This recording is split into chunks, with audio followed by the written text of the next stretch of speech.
ഗൗതം, ഈ അതിർത്തികളിലെ സാഹചര്യം നിലവിൽ എങ്ങനെയാണ്? കാരണം ഇപ്പോഴും അവിടെ ഈ ഡ്രോൺ ആക്രമണവും മോട്ടോർ ഷെല്ലിങ്ങും തുടരുകയാണോ?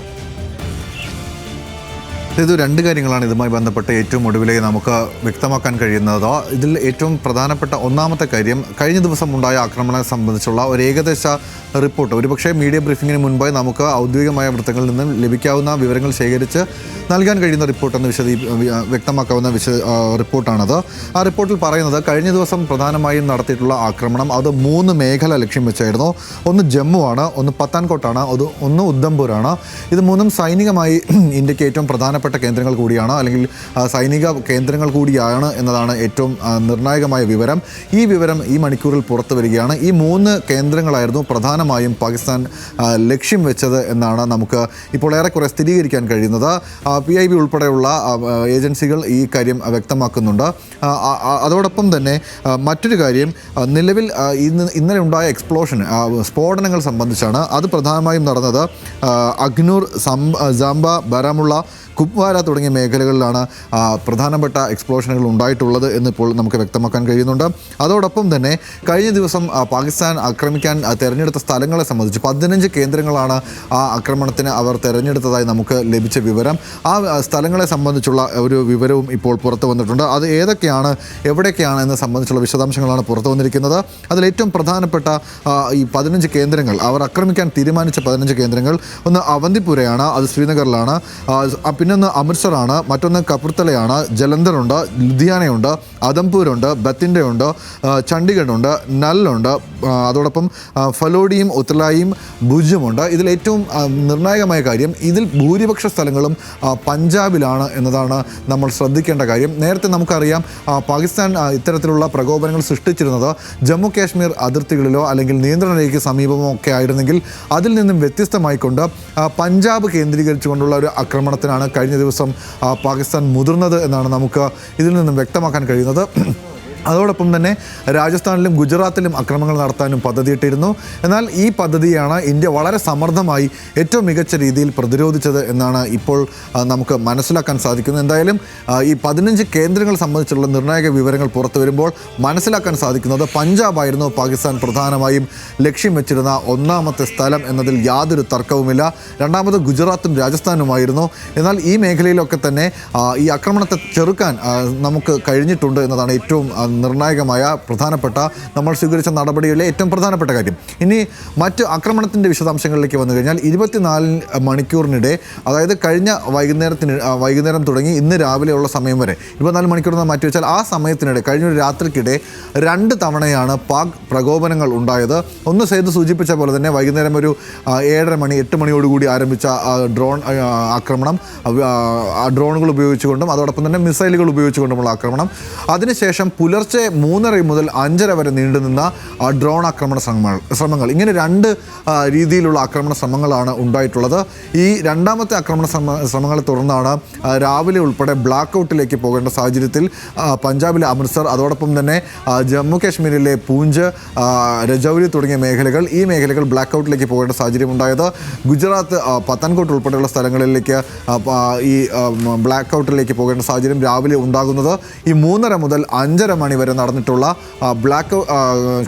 ഡ്രോൺ ആക്രമണവുമായി ബന്ധപ്പെട്ടുള്ള ശ്രമങ്ങളാണ് ആ മേഖലകളിൽ രാവിലെയും ബ്ലാക്ക് ഔട്ടിലേക്ക് പോകേണ്ടി വന്നത്. ഇനി ഇതിൽ രണ്ടാമത് നടത്തിയിട്ടുള്ള ഡ്രോൺ ആക്രമണങ്ങളിലും സൈന്യം കൃത്യമായി ഇടപെട്ടുവെന്നും അതിനെ പ്രതിരോധിക്കാൻ കഴിഞ്ഞെന്നും എല്ലാ ഡ്രോണുകളെയും നിർവീര്യമാക്കാൻ സാധിച്ചുവെന്നുമാണ് സൈനിക വൃത്തങ്ങൾ നൽകുന്ന വിവരം. ഇത് സാധൂകരിക്കുന്ന ദൃശ്യങ്ങൾ കൂടി അവർ പുറത്തുവിട്ടിട്ടുണ്ട്. സൈന്യം ഈ കഴിഞ്ഞ രാത്രി നടന്നിട്ടുള്ള ആക്രമണവുമായി ബന്ധപ്പെട്ട്, തിരിച്ചടിയുമായി ബന്ധപ്പെട്ട് ഔദ്യോഗികമായി പുറത്തുവിട്ടിട്ടുള്ള ദൃശ്യങ്ങൾ നമ്മൾ സ്ക്രീനിൽ കണ്ടിട്ടുണ്ട്. അതിലൊരു ഡ്രോൺ വെടിവെച്ച് വീഴ്ത്തുന്ന ദൃശ്യങ്ങളാണ് പുറത്തു വന്നത്.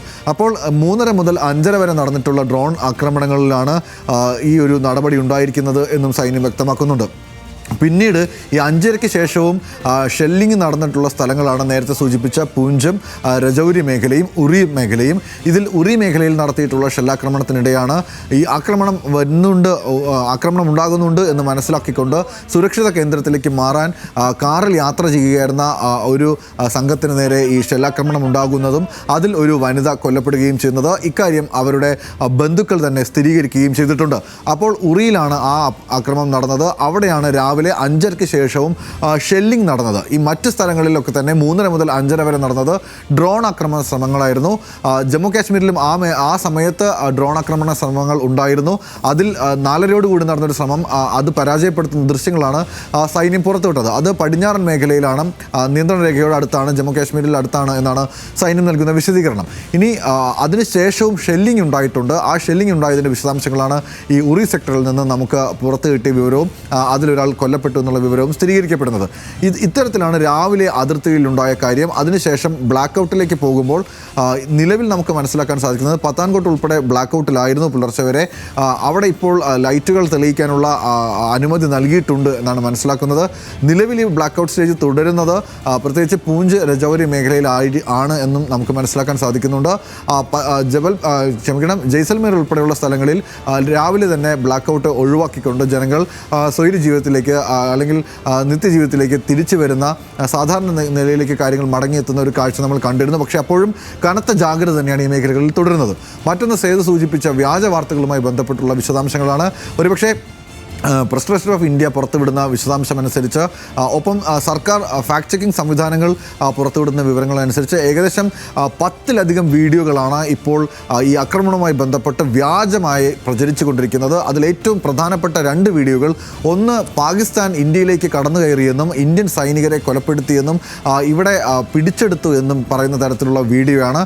ആ വീഡിയോ ഒരു വ്യാജ വീഡിയോയാണെന്നും അത് ചില സിനിമകളിൽ നിന്നെടുത്തിട്ടുള്ള ദൃശ്യങ്ങളും ഒപ്പം മുൻപുണ്ടായ ചില ആക്രമണത്തിൻ്റെ ദൃശ്യങ്ങളും ചേർത്ത് നിർമ്മിച്ചതാണ് എന്നും വ്യക്തമാക്കിയിട്ടുണ്ട്. അതോടൊപ്പം തന്നെ കഴിഞ്ഞ ദിവസത്തെ ഷെല്ലാക്രമണത്തിൽ കാശ്മീരിൽ കൊല്ലപ്പെട്ടിട്ടുള്ള ഒരാളുമായി ബന്ധപ്പെട്ടുള്ള വാർത്തയാണ്. അയാൾ തീവ്രവാദിയാണ്, ലഷ്കർ-ഇ തയ്യബയുടെ കമാൻഡർ കൊല്ലപ്പെട്ടു എന്നുള്ള രീതിയിലാണ് ആ വാർത്ത പ്രചരിച്ചത്. എന്നാൽ അത് ശരിയല്ല എന്നും കൊല്ലപ്പെട്ടയാൾ ഒരു പൂഞ്ച് പ്രദേശവാസിയായിട്ടുള്ള ഒരു ഇന്ത്യക്കാരനാണ് എന്നും അയാൾക്ക് ഈ തീവ്രവാദ ബന്ധമായി യാതൊരു തരത്തിലുള്ള ബന്ധങ്ങളും ഇല്ല എന്നും വ്യക്തമാക്കി അയാളുടെ കുടുംബം രംഗത്ത് വരികയും ചെയ്തിട്ടുണ്ട്. അതോടൊപ്പം തന്നെ മറ്റ് പ്രചരിക്കുന്ന ദൃശ്യങ്ങളും വാർത്തകളും അത് ആക്രമണവുമായി ബന്ധപ്പെട്ടതാണ്. അതിലേറ്റവും പ്രധാനപ്പെട്ടത് കറാച്ചി തുറമുഖം ഇന്ത്യൻ നാവികസേന ആക്രമിച്ച് കീഴ്പ്പെടുത്തി എന്ന് പറയുന്ന തരത്തിലുള്ള ഒരു വീഡിയോ വലിയ രീതിയിൽ പ്രചരിക്കുന്നുണ്ട്.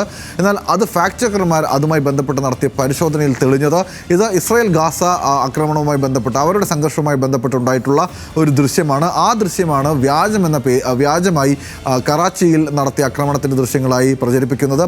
അതേപോലെ തന്നെ പാകിസ്ഥാൻ മേഖലയിൽ പ്രചരിക്കുന്ന ഒരു ദൃശ്യം, അത് ഇന്ത്യക്ക് മേൽ തീമഴ പെയ്യ്ക്കുന്ന പാകിസ്ഥാൻ സേനയുടെ ദൃശ്യങ്ങളെന്ന് പറഞ്ഞ് പ്രചരിക്കുന്ന ഷെല്ലാക്രമണത്തിൻ്റെ ദൃശ്യങ്ങളാണ്. അത് സത്യത്തിൽ ഈ ഇപ്പോൾ നടക്കുന്ന ആക്രമണങ്ങളുമായി യാതൊരു ബന്ധവുമില്ലാതെ നേരത്തെ ഇൻ്റർനെറ്റിലൊക്കെ പ്രചരിച്ചിരുന്ന മറ്റൊരു ദൃശ്യമാണ്. അതെടുത്തിട്ടാണ് പാകിസ്ഥാൻ ഇന്ത്യക്ക് മേൽ തീമഴ പെയ്യിച്ചു എന്നുള്ള തരത്തിൽ പ്രചരണം നടത്തുന്നതായി ശ്രദ്ധയിൽപ്പെട്ടിട്ടുള്ളത്. അതും ഫാക്ട് ചെക്കർമാർ പരിശോധിച്ച് വരികയാണ്. ഒപ്പം തന്നെ ചാവേർ ആക്രമണവുമായി ബന്ധപ്പെട്ടുള്ളൊരു വാർത്ത, അത് കഴിഞ്ഞ ദിവസം തന്നെ സൈന്യം ഇന്നലെ രാത്രിയോട് തന്നെ അത് തള്ളിക്കളഞ്ഞിരുന്നു. ആ വാർത്ത വ്യാജമാണെന്ന് സൈനിക വൃത്തങ്ങൾ വ്യക്തമാക്കിയിരുന്നു. ജമ്മു കാശ്മീരിൽ ചാവേർ ആക്രമണം നടന്നു, നിരവധി പേർക്ക് പരിക്കേറ്റുന്ന നിലയിലാണ് ആ വാർത്ത പ്രചരിച്ചത്. എന്നാൽ അത്തരത്തിൽ യാതൊരു തരത്തിലുള്ള ചാവേർ ആക്രമണങ്ങളും ഉണ്ടായിട്ടില്ല. ആകെ സംഭവിച്ചത് നുഴഞ്ഞുകയറ്റ ശ്രമങ്ങളുണ്ടായിരുന്നു. ആ നുഴഞ്ഞുകയറ്റ ശ്രമങ്ങളെ ബോർഡർ സെക്യൂരിറ്റി ഫോഴ്സ് കൃത്യമായ രീതിയിൽ കരസേനയുടെ പിന്തുണയോടുകൂടി തകർക്കുകയും ചെയ്തിട്ടുണ്ട്. നുഴഞ്ഞു കയറാൻ ശ്രമിച്ചയാളെ വെടിവെച്ചിട്ടു എന്നുള്ള വാർത്തയാണ് പുറത്തു വന്നത്. അപ്പോൾ ചാവേർ ആക്രമണം സംബന്ധിച്ചുള്ള വാർത്തയും അടിസ്ഥാനരഹിതമാണ് എന്ന് തെളിയിക്കുന്ന തെളിവുകളും പുറത്തു വന്നിട്ടുണ്ട്. അതോടൊപ്പം തന്നെ ഇന്ത്യക്ക് മേൽ കടന്നുകയറ്റം നടത്തി ഇന്ത്യയുടെ വിവിധ കേന്ദ്രങ്ങൾ പിടിച്ചെടുത്തു എന്ന് കാണിക്കുന്ന തരത്തിൽ ചില ദൃശ്യങ്ങൾ, അത് അതിർത്തി മേഖലയിൽ ഇന്ത്യൻ സൈന്യത്തിനെതിരെ ജനങ്ങൾ പ്രതികരിക്കുന്നു എന്നുള്ള തരത്തിലുള്ള ദൃശ്യങ്ങൾ ഇതൊക്കെ തന്നെ പ്രചരിക്കപ്പെടുന്നുണ്ട്. ഇതെല്ലാം കെട്ടിച്ചമച്ച ദൃശ്യങ്ങളാണ് എന്ന് വ്യക്തമാക്കുന്ന തരത്തിൽ ഫാക്ട് ചെക്കർമാർ ഇത് പരിശോധിക്കുകയും ഇന്ത്യയുടെ ഔദ്യോഗിക സംവിധാനങ്ങൾ അല്ലെങ്കിൽ ഇന്ത്യൻ അധികൃതർ തന്നെ ഇതുമായി ബന്ധപ്പെട്ടുള്ള വിശദീകരണം നൽകുകയും ചെയ്തിട്ടുണ്ട്. അത്തരത്തിലുള്ള വ്യാജ വാർത്തകളുടെ പ്രചരണവും ഈ ഘട്ടത്തിൽ നടക്കുന്നുണ്ട്. ഇതിൽ നിന്നും വിട്ടുനിൽക്കണമെന്ന് ഇന്ത്യൻ സൈന്യം ഇന്ത്യയിലെ ഇത്തരം വാർത്തകൾ പ്രചരിപ്പിക്കുന്ന ആളുകളോടും ഹാൻഡിലുകളോടും ആവശ്യപ്പെട്ടിട്ടുണ്ട്.